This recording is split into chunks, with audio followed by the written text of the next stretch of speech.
welcome back to another episode of Perkins Pipes. Explain why I've got the Resistol cowboy hat on in a moment. Got one of my pipes, my bent brandy that I made. Love this guy. So let's get this fellow lit and let's get to talking.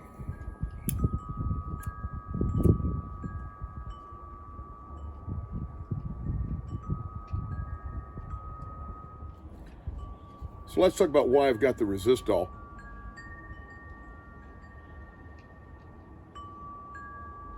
Why I've got the Resistol on today? Well, it's because we're going to be talking about guns. And this particular gun seems to go with this particular hat.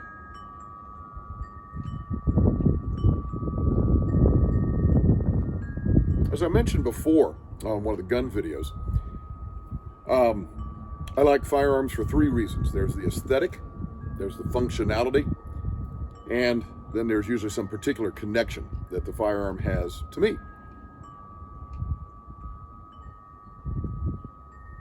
So the one we're going to look at today is the classic 1911. Been around for a long time. Just do a quick check, make sure this guy is cleared.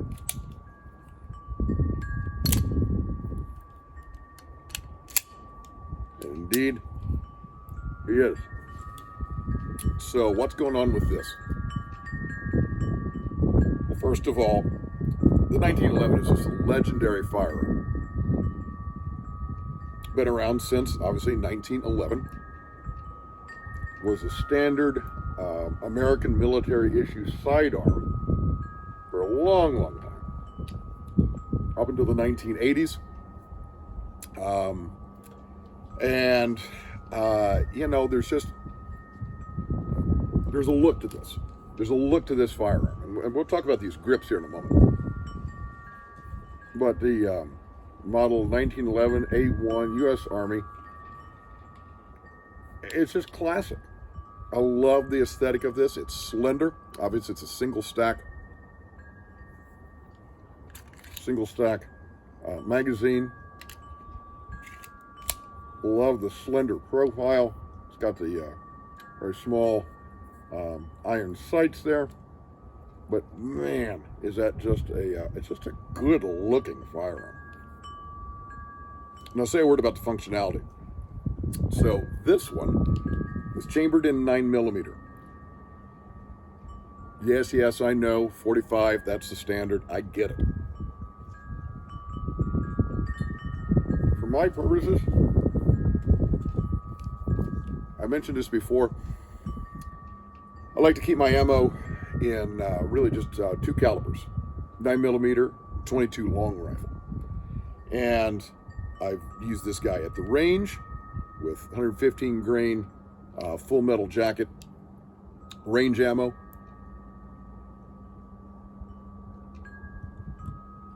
When I've carried it, I use 124 grain hollow point. And a couple friends of mine are in police forces in the area near where I am. And I've talked with them and they absolutely agreed 124 grain is sufficient, and certainly the hollow point, and not just because of damage it might do to an attacker, but you don't want that bullet going through an assailant and then doing harm either to your home or to an innocent bystander, a loved one, something like that. So yeah, I've carried this guy. I was going to bring out my my inside the waistband holster. Forgot to bring that out. Sorry. And some people will argue, well, man, this is just too big to carry as a concealed weapon. I haven't found that to be the case. I've had this in an inside the waistband holster. I've driven for a couple of hours in a vehicle with this inside the waistband. Did I feel it? Yes, of course I felt it. But was it uncomfortable? No, not to the point that I said, hey, I got to take this thing out of my waistband. So that's the functionality. Now I want to talk about the connection to me and why I'm wearing this resistal hat with this. Well, one thing, this would have been the sidearm that my dad would have had when he was in Korea. My dad fought in Korea, Korean War. And that was still a time when this would have been standard issue American military sidearm. So partly there's the connection again to my dad. You've heard me speak of my dad numerous times in these episodes. The other reason, though, I am a crazy go nuts fan for this author and this particular series of books. This is Craig Johnson's Longmire series. This is actually the most recent, the 19th book in the series called The Longmire Defense. Some of you may know of Longmire, the character created by Craig Johnson. He is he's the sheriff in the fictitious Wyoming county of Absaroka.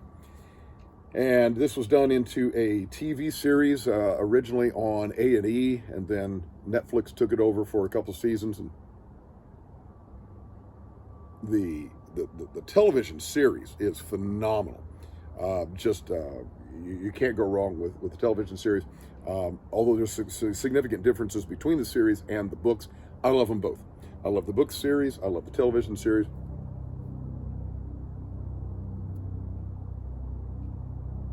And either way, whether it's the television or the book series, it all centers around the character of Walt Longmire, who is a very well-read, good-thinking man, good man, who solves crime in Wyoming. And he gets involved in all kinds of things, especially with his long-standing friend, Henry Standing Bear, who is Cheyenne and operates the Red Pony Saloon. Is one of his fellow officers in the Absaroka County Sheriff's Office, Victoria Moretti. She hails from Pittsburgh, Pennsylvania. Very different from Walt in her sensibilities and views of the world, and it's interesting to watch them interact with each other. Ruby, his longtime dispatcher, and even Walt's deceased wife, Martha, plays a significant role as she is often on his mind, something of a conscience for Walt. As I say, I love the character.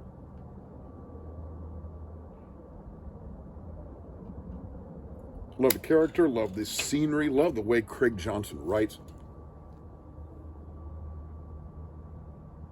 Highly encourage you to pick up Craig Johnson's books. Check them out. Again, if I'm encouraging you about things, might as well encourage you to subscribe to this channel. We'd love to have you subscribe. So please click subscribe below. And you're saying, okay, so what does a Western novelist have to do with this gun and the 1911 and this hat? Well,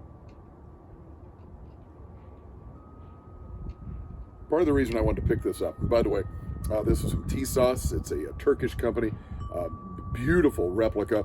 If you go online, people love to talk about what a really nice job they did with the 1911. And again, they're one of the ones that have it chambered in 9mm. Walt carries his. He was in Vietnam. The character was in Vietnam. And so he carries his duty pistol as his primary sidearm now that he's a law enforcement officer. And he has stag grips. So somewhere along the way, I ended up getting stag grips for Christmas one year. These are faux, in case anybody is wondering. They are faux stag grips. But I don't know. Want to be like Walt Longmire. And of course, Walt wears cowboy hats. So that's what's going on with this. So talk to me. If you're a 1911 fan, what do you like about 1911s? If you have any particular makes of 1911 that you'd like to share, talk about those. I know a lot of people are big fans of the Wilson Combat 1911s, so maybe you're a fan of those. If you're a fan of particular grips, whether it's for your 1911 or something else, what sort of grips do you like? I know for functionality, a lot of people like the Talon grips, and there's all kinds of aftermarket things you can get. So what sort of grips do you like?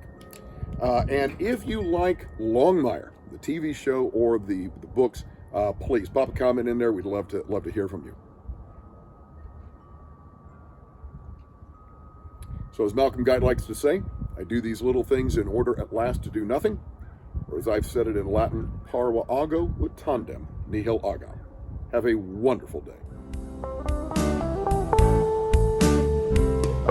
There was a man who walked the earth